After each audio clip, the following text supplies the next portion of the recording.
Yeah, there was a girl at this high school I went to with Katie Puke, Judge D fucking Laney when she was kindergarten with her D fucking Laney district worker here, the uncircumcised 120-year-old condemned, and Jeff Hartman, nephew, uncle, 1949 to 1952, condemned stinky houses on me and Brad Laney and Zed Hartman and Shannon Kraft. Her dad owned that or managed the bar, and I don't know if I could give a shit's less. But anyway, her dad would come into the party, and sometimes I went to those party houses like 2 or 3 times. But when I did one time, because I was looking for somebody, when I came in, it was like I tried to go in when the party was clearing out about like 1 in the morning, and her dad would come in from that bar because they live farther on State Road 8. But anyway, he would come in and go in between the kids and go in the bathroom and put the toilet down because he was working 8 hours. But he would, sit the toilet lid down and sit on it because he said his feet hurt. He'd sit there and smoke a cigarette while the kids were drinking those 375 pound pony kegs, but they're big kegs. And all that, they called it hairy buffalo, I don't know, insulting men's testicles or something.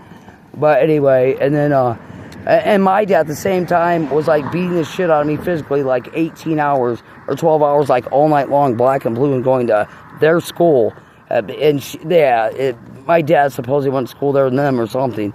Like I said, it was the only abusive school I went to. Every other high school, kids were deadheads, super nice, super polite, couldn't just wait to get a job at a mayor's office where Miss Laney gets fucking fired or something and embarrassed or drug out of her own house and some girl beats a thug out of her that's our age and knows how. But anyway, a young adult could get that job, and there's plenty of them that's wanting to do something good. Nothing wrong with having a good, clean, air-conditioned job and cleaning up and doing something good. But anyway, my dad would beat the shit out of me and say, Rachel can't write checks, and he'd get drunk and beat me every night. And Kate would sit there and play with her Barbies and say, why would I go Jenny Washer with a shotgun in my head? You know what I'm saying? And yeah, and he'd beat me up every night at 12, 18 hours. As soon as I got home, 420, he'd crack open his 2 beers and go off of me, treat me like I was his Patsy Cline, a crazy wife with 2 black eyes. It must be crazy for 2 black eyes so blue. I go a black eye walking after midnight from something about probably Hendrix has got crosstown traffic so hard to run over somebody or something from the 50s. I have no idea, but anyway, well, that's all I'm gonna say. But that school, well, it was Butler High School, but we called 200 people a high school with a 4 stinky condemned Colburns running in, Blue Katie, Fatso fucking moped show. What is it?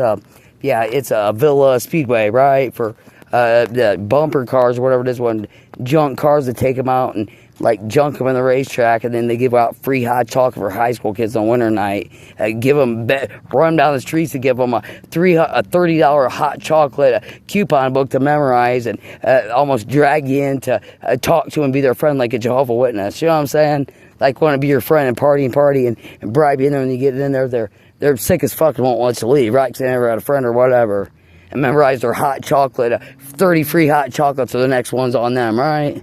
For a Villa Speedway, revved up cars that are all junk or whatever, raceways. And if you're so utterly cow provided nipple alone, you'd show up there and get, if not, the next 3 flavored hot chocolates are on them, right? 30, right? The coupon book, right?